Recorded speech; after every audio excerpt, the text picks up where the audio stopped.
अस्सलाम दोस्तों, इनसाइड में मौजूद फखर में खुश आमदीद। पुलिस की तरफ से ऐलान किया गया कि किन्ने किन्ने जाना है बिल्लो दे घर।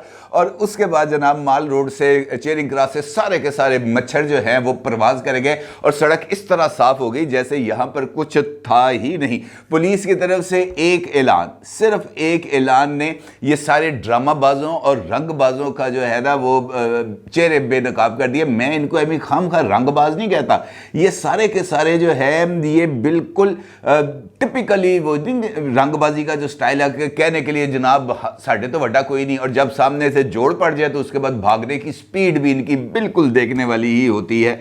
ज़्यादा दिलचस्प जो नज़ारा देखने को मिला आज माल रोड पर, वो डब्बा पीर अल मारूफ जनाब शाह महमूद कुरैशी साहब का था। शाह महमूद कुरैशी साहब, असद उमर साहब और PTI के उमर सरफराज चीमा और दीगर लोगों ने खाली गाड़ी देखी। उन्होंने कहा जनाब फोटो सेशन का बड़ा ज़बरदस्त मौका, क्योंकि उनको भी इस बात का गुमान था, बल्कि यकीन था कि जनाब सानू किसी ने नहीं फड़ना, सानू किसी ने हाथ नहीं लाना। वो जनाब खाली गाड़ी देखी, अंदर चले गए। तो जब कारकुनों ने देखा, कारकुनों ने भी आके गाड़ी की छत पर धमाले डालना शुरू कर दी को जनाब ज़बरदस्त बेहतरीन देखे साडा लीडर पहुंच गया, साडे लीडर आ गए। अब ये जो है पुलिस वालों की भागनियाँ देखने, अब चूंकि पुलिस वालों पीछे हट गए थे, उन्होंने नहीं रोका शाह महमूद कुरैशी वगैरह को, लेकिन अंदर चले गए। अंदर जाके विक्ट्री के निशान से तस्वीरें बनाई, सारा कुछ किया। और उनका ये ख्याल था कि थोड़ी देर गाड़ी में बैठेंगे और ये नारे लगाते आ जाएंगे कि जनाब ये बुज़दिल हुकूमत, इन्होंने कहाँ हमें पकड़ना है, ये कहाँ से आ गए हैं, ये देखो निकल के भाग गए हैं, हम यहाँ पर मौजूद हैं, हिम्मत है तो आओ हमें गिरफ्तार करो। लेकिन हुआ इसके बरखिलाफ। हुआ ये कि जब ये सारे लोग अंदर घुस गए तो इस दौरान पुलिस को कहीं से हुक्म आ गया कि जनाब पिछो गड्डी नू ना बुआ मारो कुंडी तो लैके इन्होंने निकलो। अच्छा, वो खामोशी के साथ कोई बंदा आया, उसने आगे दरवाज़ा बंद किया, बाहर से लगा दी कुंडी, साथ लगा दिया एक ट्रिपल साइकिल वाला ना सर्कल वाला ताला, चाइना का ताला लगा दिया साथ। अब शाह महमूद कुरैशी साहब को पता नहीं था। बड़ी दिलचस्प कहानी मैं आपको सुना रहा हूँ।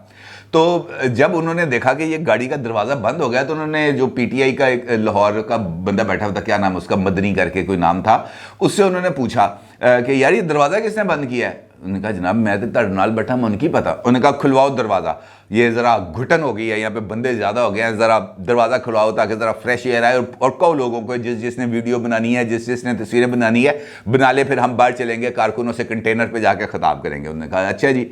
वो इस दौरान वो फ़ोन कॉल करना शुरू की मदनी साहब ने, तो गाड़ी ने ना हल्की सी यूँ करके चलना शुरू कर दिया, हल्का सा ना चलना शुरू कर दिया। शाह महमूद कुरैशी साहब के तो जनाब वो जो सारे के सारे तोते थे, फरिश्ते थे, परिंदे थे, सारे के सारे प्रवास कर गए। उन्होंने कहा कि हो गया, चेहरा देखने वाला था। मैं अंदर बैठ के बड़के लगा रहे थे, चेहरा देखने वाला था। और वो क्लिप इस वक्त सोशल मीडिया पर वायरल है, जहाँ पे शाह महमूद कुरैशी साहब के चेहरे की उड़ने वाली हवाइयाँ बिल्कुल देखने से ताल्लुक़ रखती हैं। और वो जो प्रिजन वैन है उसके वो जाली से यूं करके वो झांक रहे हैं, किसी ने को तार आगे की हुई है, वो जो कॉलर माइक टाइप होता है, और उससे वो पूछ रहे हैं शाह महमूद कुरैशी साहब आप किधर जा रहे हैं वाइस चेयरमैन साहब। तो वाइस चेयरमैन साहब के आगे से जो जिसे हम कह सकते हैं ना अधमरी आवाज़, वो बात कहते हैं कि मुझे नहीं पता ये कहाँ लेके जा रहे हैं, मैं तो गाड़ी में बैठा हुआ था, मुझे नहीं पता ये कहाँ लेके जा रहे हैं, कहीं पहुँचेंगे तो पता चलेगा, अभी तो मुझे नहीं पता कहाँ लेके जा रहे हैं।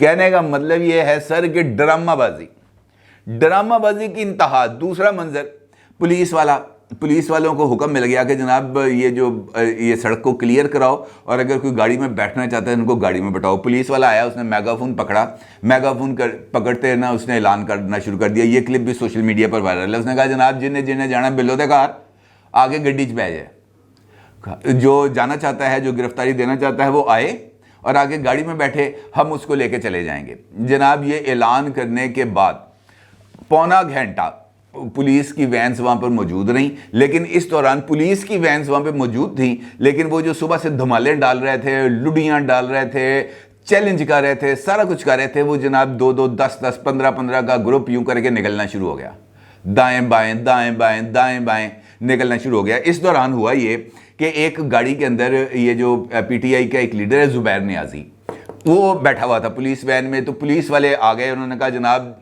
ये साहब भी लगता है गिरफ्तारी देने के चक्कर में आ गए हैं पुलिस वैन में। तो उन्होंने कहा चलो इन्हें भी ले चलने आना।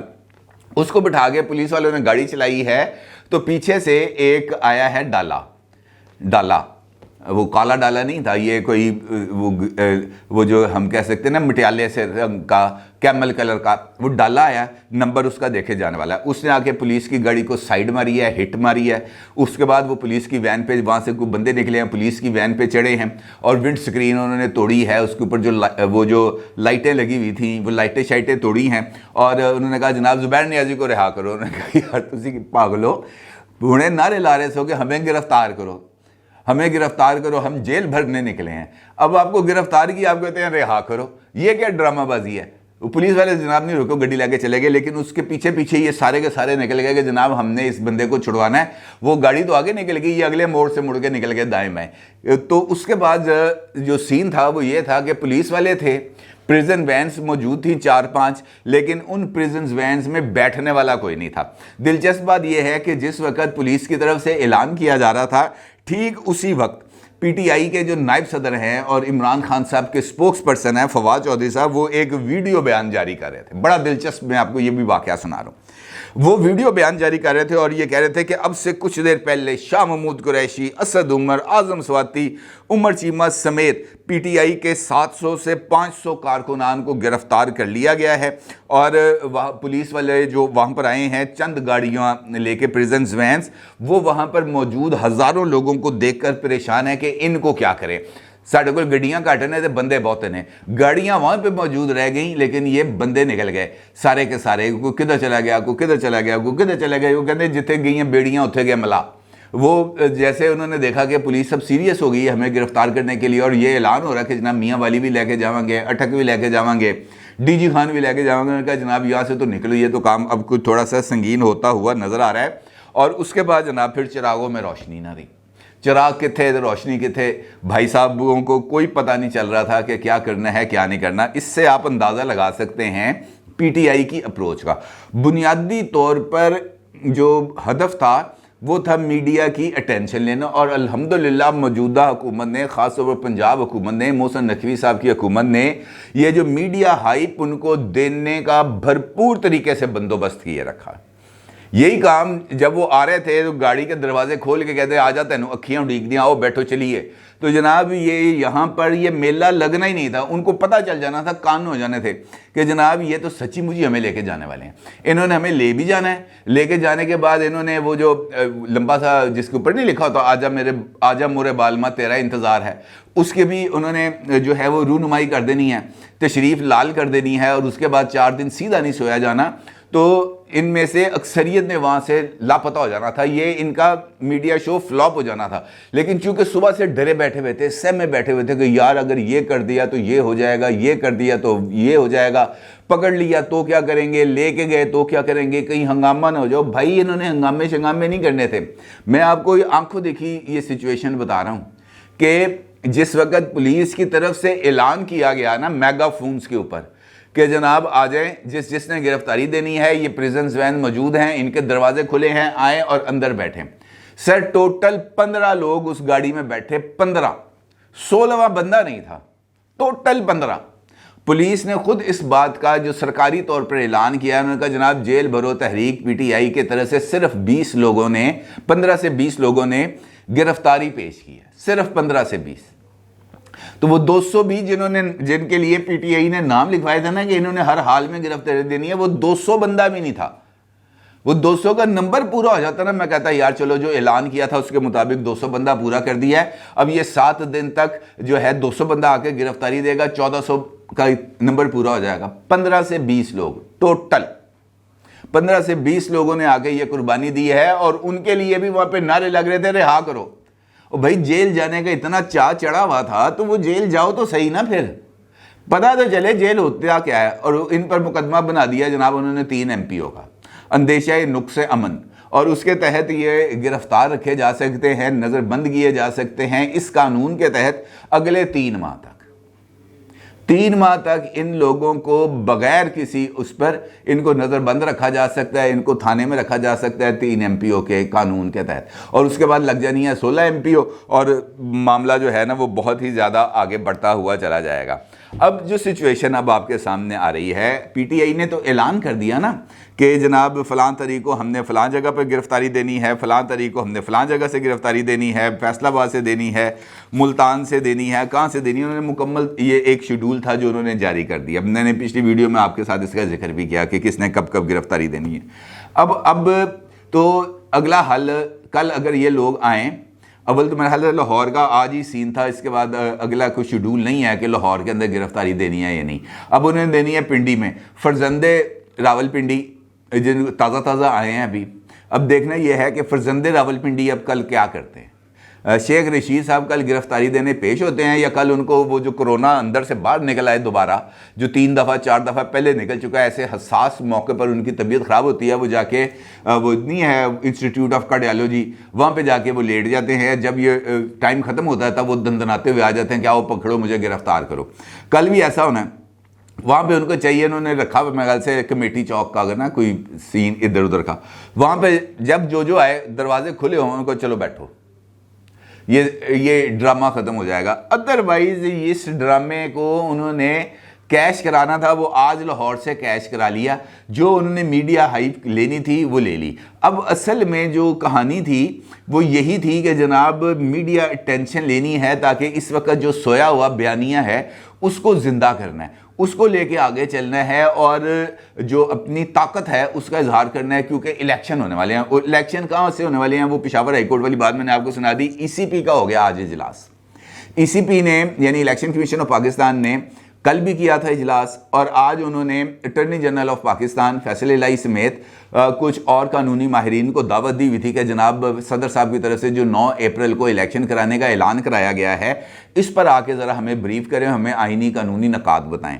तो अटॉर्नी जनरल साहब ने इलेक्शन कमीशन के चेयरमैन समेत जो तमाम अरकान थे उनको ब्रीफ किया। उन्होंने कहा जनाब सदर साहब के पास ये इख्तियार था कि वो नेशनल असम्बली समेत प्रोविंशियल असम्बलीज़ की इंतखाबात की डेट अनाउंस कर सकें, और ये इख्तियार ज़ियाउल हक़ की तरफ से 8वीं तरमीम के तहत दिया गया था। लेकिन अब सिचुएशन बदल चुकी है, 18वीं तरमीम आ चुकी है, और 18वीं तरमीम के बाद सूबाई असम्बलियों की इंतखाबात की तारीख का ऐलान, ये जो मौजूदा सिनेरियो है, इसके तहत गवर्नर साहब के पास है। सदर साहब की तरफ से किए जाने वाला जो ऐलान है 9 अप्रैल वाला, वो ना सिर्फ गैर कानूनी है बल्कि गैर आइनी है। इलेक्शन कमीशन इस बात का पाबंद नहीं है कि वो सदर साहब की बताई हुई तारीख पर इलेक्शन कराए। और ये वाला जो इशू है वो अगर इलेक्शन कमीशन सदर साहब की तरफ से जो डेट अनाउंस की गई है, वो अगर इलेक्शन कमीशन चाहे तो सदर के इस ऐलान को इन कानूनी नकात के तहत, इस आइनी शिक के तहत सुप्रीम कोर्ट ऑफ पाकिस्तान में चैलेंज भी कर सकती है। और वहाँ पे अटॉर्नी जनरल ने उनको बताया कि जनाब बहुत हद तक इम्कान है कि आपको इस हवाले से रिलीफ मिल सकता है, लेकिन सवाल बुनियादी तौर पर यही रह जाएगा कि 90 दिन में इंतखाबात की तारीख का ऐलान किसने करना है। और इस चक्कर में आप ये मामला सुप्रीम कोर्ट ऑफ पाकिस्तान के रूबरू पेश भी कर सकते हैं और वहाँ से अपने लिए रिलीफ भी ले सकते हैं। लेकिन सुप्रीम कोर्ट के अंदर भी अब एक मसले चल रहे हैं, क्योंकि वहाँ पर भी कुछ ऐसी सिचुएशन डेवलप हो रही है कि एक बेंच बना था, कल शाहजेब खानज़ादा साहब ने अपने प्रोग्राम के अंदर इस हवाले से जिक्र भी किया था। एक बेंच बना था, जस्टिस मज़ार नकवी साहब उसके सरबराह थे, और उसके अंदर 2 फाजल जो जज साहिबान थे उन्होंने उस बेंच का मज़ीद हिस्सा बनने से माजरत कर ली। इसका मतलब है वो बेंच टूट गया। 2 जज साहिबान मज़ार नकवी साहब के साथ उस बेंच में बैठने के लिए तैयार नहीं थे। उसके बाद राना सनाउल्लाह साहब थे। राना सनाउल्लाह साहब ने भी 2 मुअज़्ज़ज़ जज साहिबान जस्टिस इजाज़ुल एहसन और जस्टिस मज़ार अली अकबर नकवी साहब का नाम लेकर इस बात का इजहार किया कि जनाब ये जो दोनों जज साहिबान हैं इनको मुस्लिम लीग नून के केसेस नहीं सुनने चाहिए।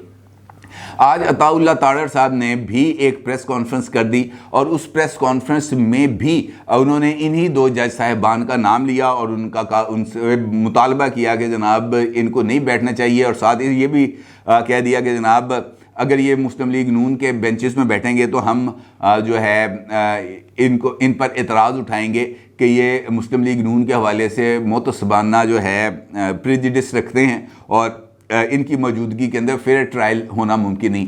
कहने का मतलब ये है कि ये जो सुप्रीम कोर्ट वाला मामला भी है, ये भी अब संजीदा बल्कि एक ऐसे खौफनाक आइनी तनाज़े की तरफ बढ़ रहा है जिसको एड्रेस किए जाना ज़रूरी है। और एड्रेस करने का तरीका अब मेरा ख्याल है वही रह गया है। एक होती है हाश इंटरवेंशन, एक होती है सॉफ्ट इंटरवेंशन।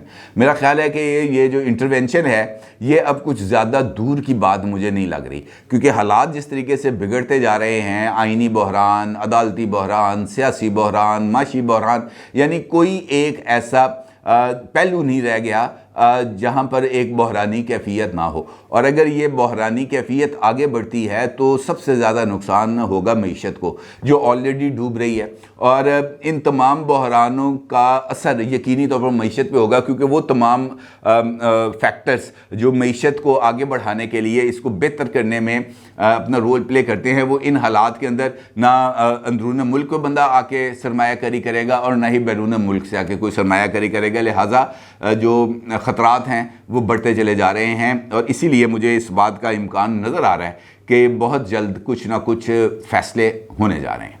अपनी राय का ज़रूर इज़हार कीजिएगा। आपका बहुत शुक्रिया। अल्लाह हाफ़िज़।